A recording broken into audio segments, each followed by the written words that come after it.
The Dallas Stars snapped their losing streak in Washington by returning to their identity. So what is it, and is it a reason for their trending 5-on-5 play? Let's break it down next.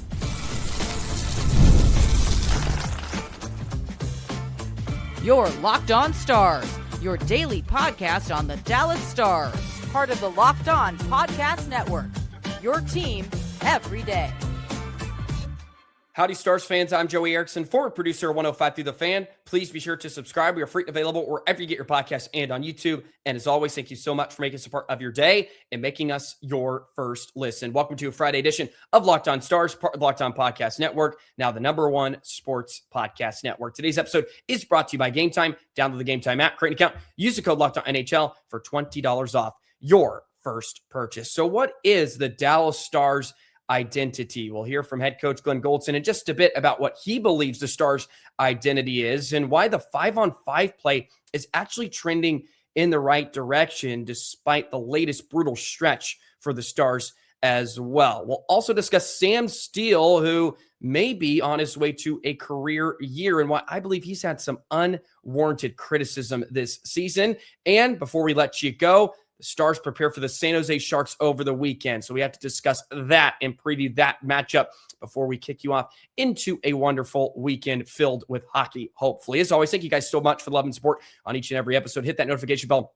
Never miss an episode of Locked On Stars. I wanted to document and take you through some of the numbers over the last 10 games or so for Dallas, which includes the 6-game winless skid, and why the numbers are actually pretty good despite the Stars being on the wrong end of a lot of results. And the latest win against Washington, I think, was a great representation of who the Stars want to be, and that word identity, which always seems to pop up each and every year. What is a team's identity? Let's hear from head coach following the win and why he believes they were able to get back to some of that identity in the game against the Caps. Yeah, it was, we got back to our identity here a little bit, and it's taken us a while since after Christmas to kind of find our footing and who we are. We were giving up too many goals. Like I think I said to you earlier that, 4, 4, 4, 4, 4, and 6, and,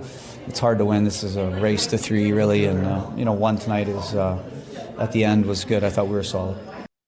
I find it fascinating that he brought up the goals against and not touching on the offense, which I've criticized a bit. They haven't scored as much as they would have probably liked. But when you hear him state 4, 4, 4, and 6, and you step out and look at the bigger picture, if you're giving up 4 or more goals a game, you're going to lose the majority of those contests. So the Stars just were not defending as well as they should be, especially during that winless skid. And they were giving teams way too many opportunities on net, which can mean a couple of things. They weren't getting great goaltending as well. Jake's been a bit off. DeSmith was phenomenal the other night against the Capitals, but the Stars were a lot stickier. The Capitals struggled to get second opportunities on DeSmith. And for the most part, it was a lot of one and done for Washington. And when the Caps had a great look, DeSmith made the save, right? You need those to go hand in hand. And you look at the goals against at 5-on-5 for Dallas against the Hurricanes. They gave up 4. Against the Canadiens, they gave up 2. The Blackhawks, they gave up 2. And they're all being outscored in these as well, outside of the Canadiens game in Dallas, where they lost in overtime. Against the Sabres, they were outscored 4-1. Against the Blackhawks, it was 3-3. Against the Red Wings, they were tied at 1-1. And this also coincides with their struggle on special teams. So not only were they giving up too many goals at 5-on-5, they weren't scoring on the power play, and they were giving up goals on the penalty kill. And that's a recipe for disaster. And the game against Washington is a great example of where the Stars want to be. They were sticky defensively. They skated hard. They did not give Washington easy opportunities. They made them earn it, right? And you can kind of compare that to the night previously against Carolina, where the Hurricanes could do whatever they wanted in the attack zone. So the Stars really cleaned up in front of their own net. But I think you'd also be surprised if you looked at some of the numbers, and in a lot of the games, the Stars had a higher expected goals for at 5-on-5. And I know that doesn't mean a ton, but it did mean they were generating chances. Of course, last night they were great. 2.44 to Washington's 1.31. I think you'd be surprised if you even saw the Hurricanes. It was actually a lot closer than maybe the score indicated, at least at 5-on-5.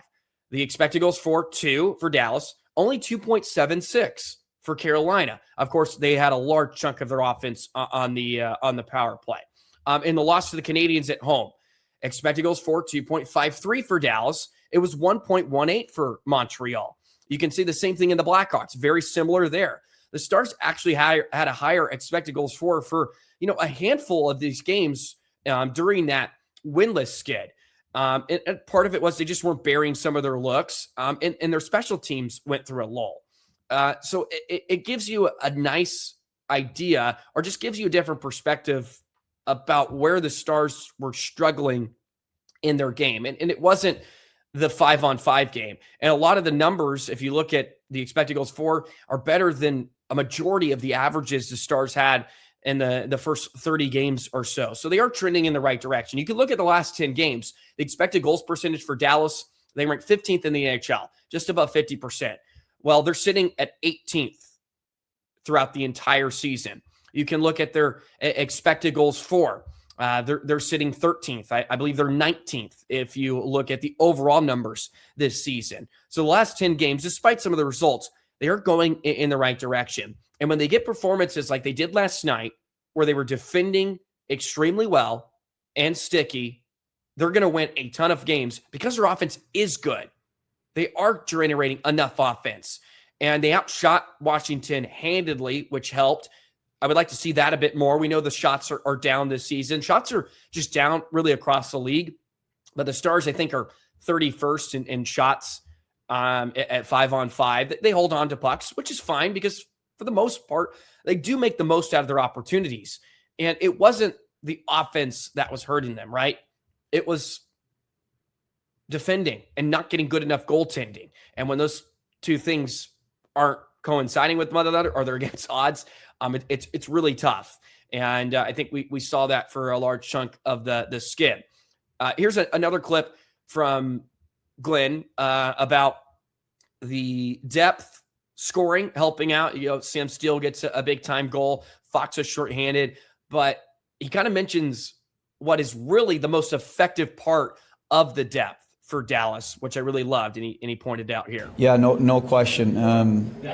You need it, right? You need it, especially when you clamp down. It's not as wide open, and so there's all these stats about rushes for and rushes against and all that. But when you play stingy, it's lower event, and we're better there. So it's good when our bottom guys get rewarded, and we make the track a little muddy for the opposition, and then you need everybody to chip in. I just like that he turned a question about the offense and goal scoring back to where the Stars really had to hone in on, and that was defensively. And you saw that from puck drop against Washington, up and down the lineup. They were committed to defending. And when they're committed to defending and they get above average goaltending or just average, the Stars are a stingy team, and they're going to be tough to beat. And that's what the Stars want to be. They brought a little physicality. They were engaged in the fight. Labushkin actually dropped the mitts. There was a little bit of that, a little bit of this, and it's a recipe for success. And at some point, the power play is going to get out of this skid. The PK is going to get out of this skid. They were 2 for 2 the other night against Washington as well. But that's what makes defending at 5-on-5 so important. When you do have those lulls in the penalty kill, in the power play, you can still survive and pick up some wins here or there.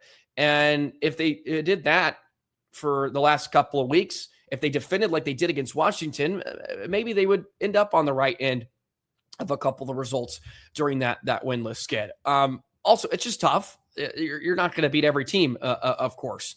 But the identity the Stars are trying to meet is what we saw against the Capitals. And that's when they are going to be at their best. They just bottled up Washington. And he mentioned the word muddy.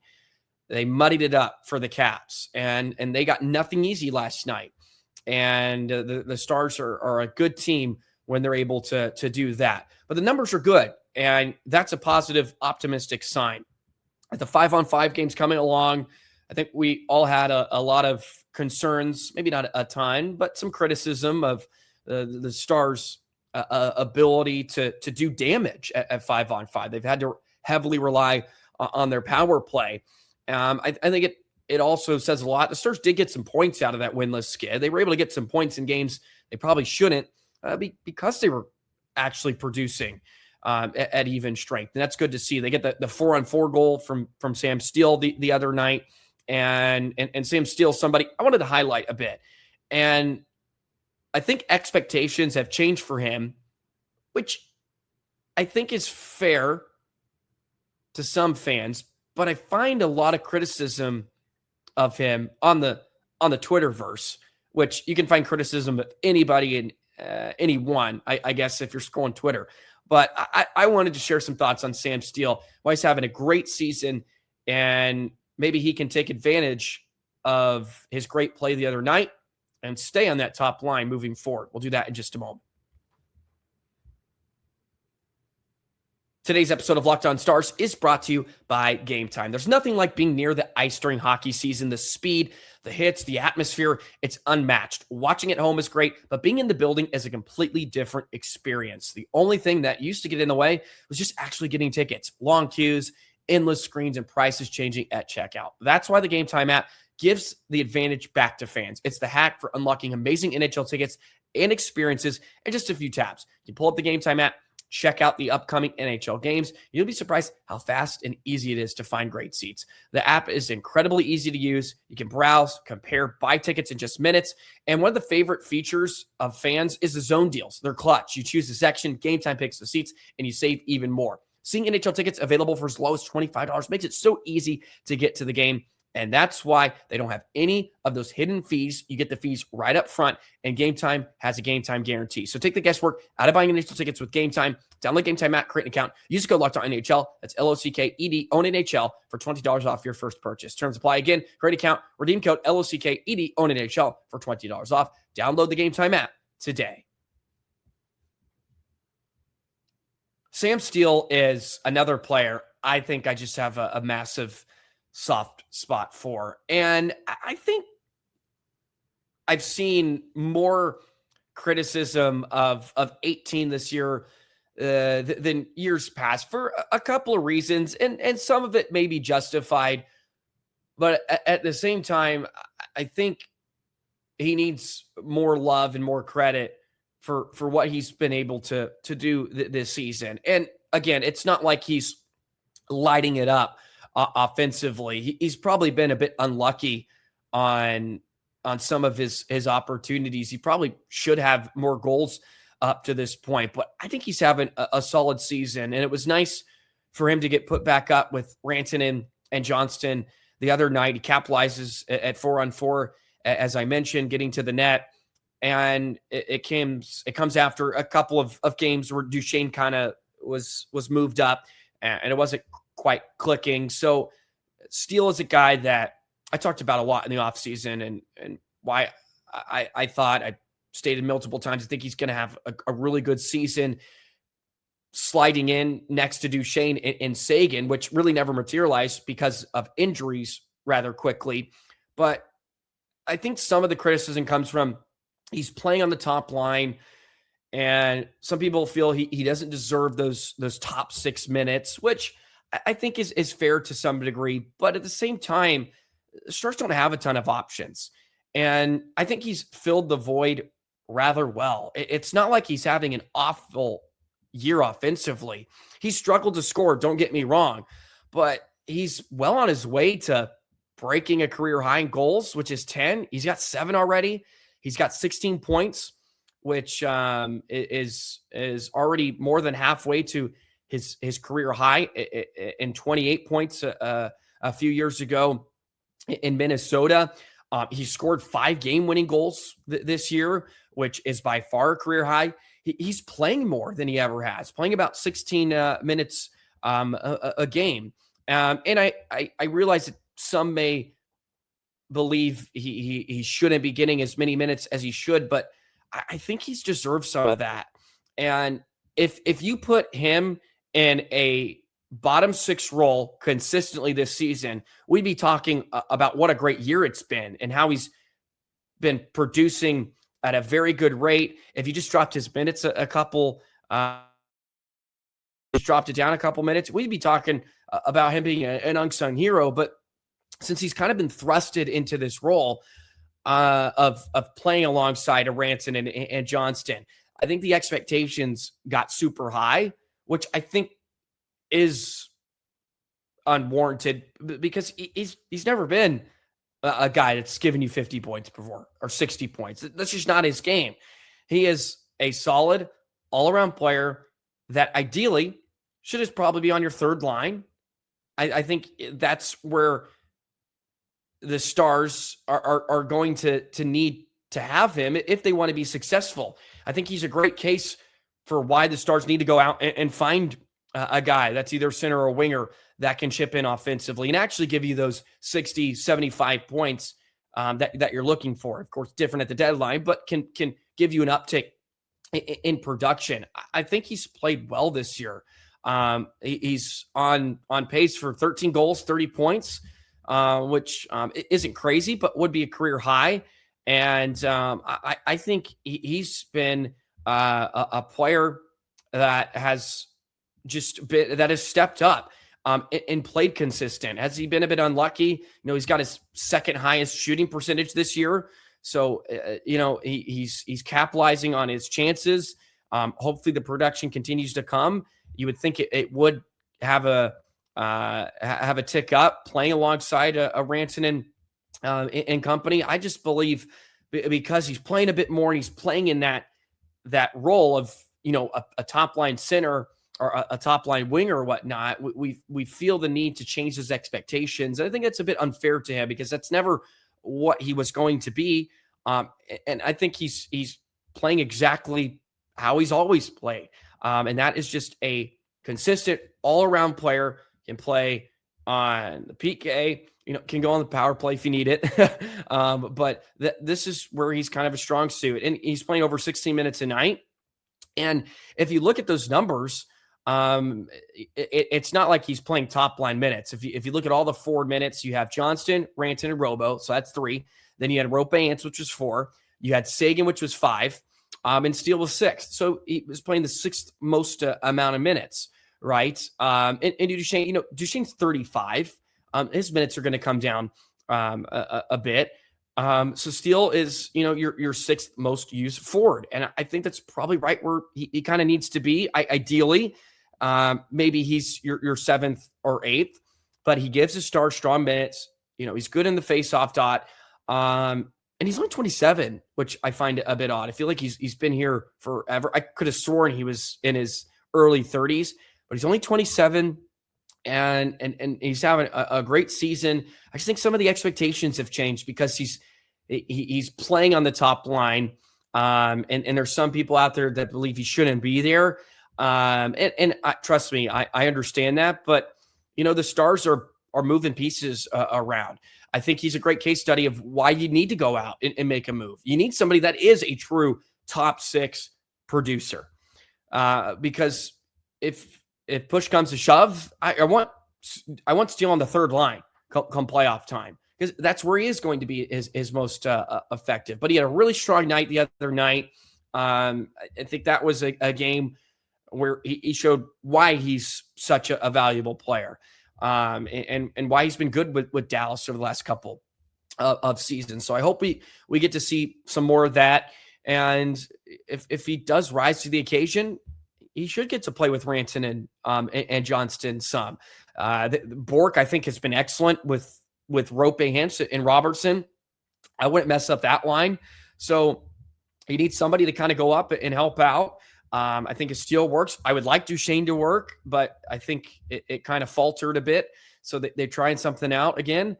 And who knows, maybe it's somebody else that can move up. I think we're far away from having set lines here the rest of the way. And I hope he takes this opportunity, runs with it going into the Olympic break.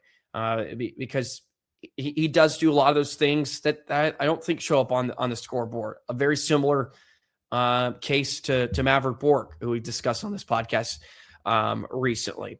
So I just wanted to give some flowers to Steele because he had a really solid game, and I think it has stepped up in a kind of weird situation for Dallas with all the injuries, and he's been good, and hopefully he does set a couple of career highs this year because I think he deserves it. So yeah, that's my little soapbox about Sam Steele. Let's talk about the upcoming West Coast trip. We got the Sharks tomorrow, which will be a fun one, and an afternoon contest, a little Saturday matinee, and then a back-to-back coming up. But let's talk about the Sharks. For whatever reason, when these two teams meet, it's fireworks. So looking forward to this one. Let's preview San Jose in just a moment. Today's episode of Locked On Stars is brought to you by our friends at FanDuel. The wildcard round is here, and FanDuel is officially in playoff mode. Every game day during the NFL playoffs, FanDuel is giving customers even more ways to get in on the action, because right now, every NFL playoff game day, FanDuel users get a profit boost pack waiting for them inside the app. Each game day, you'll see a pack loaded with multiple profit boosts you can apply to the bets you like most. You open your profit boost pack first thing on game day and see what boosts you want to apply. The boosts let you lean into your game day instincts, whether you're backing momentum, defense, quarterback play, or coaching. The boost gives you more juice on the bets you already like, instead of forcing you to bet something new. Every play feels bigger, and the boosts make your bets feel that way too. So make your picks, then apply your profit boost to go after even bigger payouts while the playoffs get rolling. So visit FanDuel, an official sportsbook partner of the NFL, and grab your profit boost pack every NFL playoff game day. The Sharks and Stars have had a couple of barn burners the last couple of meetings. The Stars took down San Jose 4-1, built off a great third period in Dallas. And then the Stars defeated the Sharks back in December by a score of 5-3. The power play had a good night, and the Stars had an excellent night as well. But they play really entertaining contests. It's always great to see Macklin, Celebrini, Will Smith, the young cats for San Jose, for a team that is reaping the benefits of a couple of high picks over the last 5 or 6 years. So I'm really looking forward to this one. San Jose is also trending a very good direction. If you look at their expected goals for, 7th in the NHL over the last 10 games, or expected goals for is actually near the bottom third of the league. So they're going to be a really fun matchup, I think, for Dallas. I hope the Stars' discipline issues continue to stay in check. You do not want to give San Jose a bunch of opportunities. They're 6-4 in their last 10. Their power play is about middle of the pack. The PK, not very good, which is not a total surprise with them being a bit of a young team, although they have a lot of good veterans, and they're an interesting team. They're pretty volatile. They're a team that can score a lot, but they'll give you up quite a bit of looks too. I think it was it Nedeljkovic who got that last start? Maybe it was Askarov in the last meeting. I don't remember. I remember them being kind of awful. I want to say it was I believe it was Nedeljkovic. It was.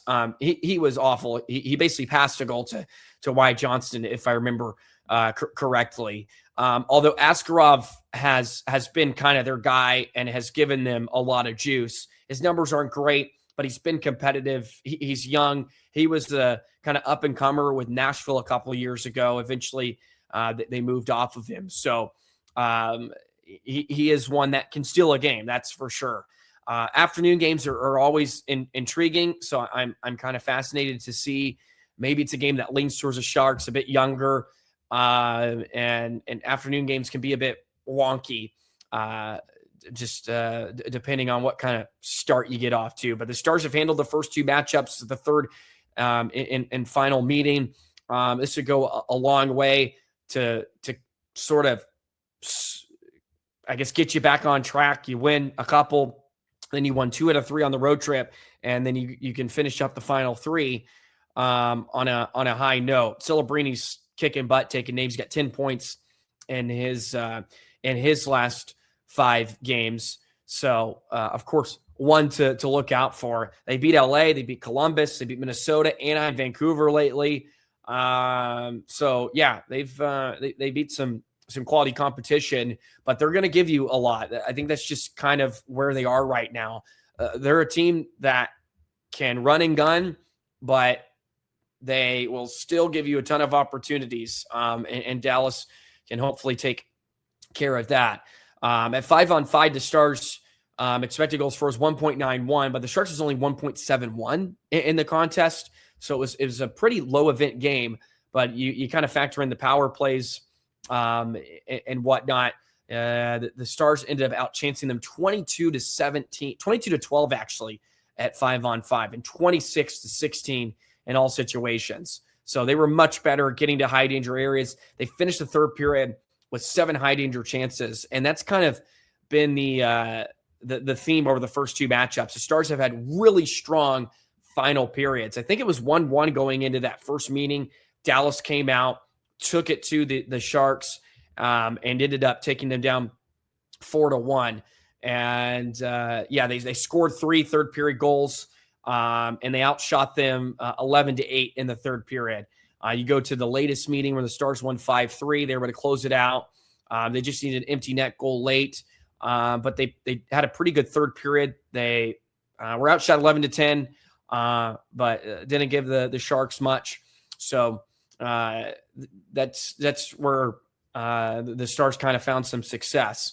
And San Jose was 0-for-3 on the power play in that game. So the Stars gave them some opportunities, which aided their shot on goal numbers, but they weren't able to capitalize. Now, of course, the Stars PK hasn't trended exactly wonderfully lately, and they have had issues staying out of the box. So we know that's been it's been something that's goalie has mentioned, and they're continuing to address. A couple penalties yesterday was fine, or from the other game was fine. Let's kind of keep it going. Although I'll be honest, I don't think the Stars have been given the benefit of the doubt on a lot of these. They've had some penalty trouble, but there's been some soft calls. They haven't had a great whistle, if you ask me. So maybe some of it's a bit overblown. Of course, when you get to the box, whether it's justified or not, you get scored on. It's a bad look either way. So I understand why it's been a hot topic, but I don't think they've been given the benefit of the doubt lately. And the whistles have been a bit subpar, at least in my opinion. If we're looking at it objectively, which I'm probably not. We are Locked On Stars podcast, of course. So enough rambling for me. That's it for today's episode of Locked On Stars. As always, Stars fans, thank you so much for love and support. Thank you for subscribing. The subscriber numbers have been going up. I want to get to 5,000 by the end of the season. That would be awesome. I appreciate all of you that tune in each and every single day. Hey, check out the Everydayer Club. If you haven't, you can check the show notes for a free, ad-free version of Locked On Stars and some good stuff in there as well. Have a great weekend, Stars fans. Enjoy the Sharks Stars matinee tomorrow. And we'll see you on Monday, getting prepared for a back-to-back against the Kings and Ducks as well. So long, Stars fans. See you next time.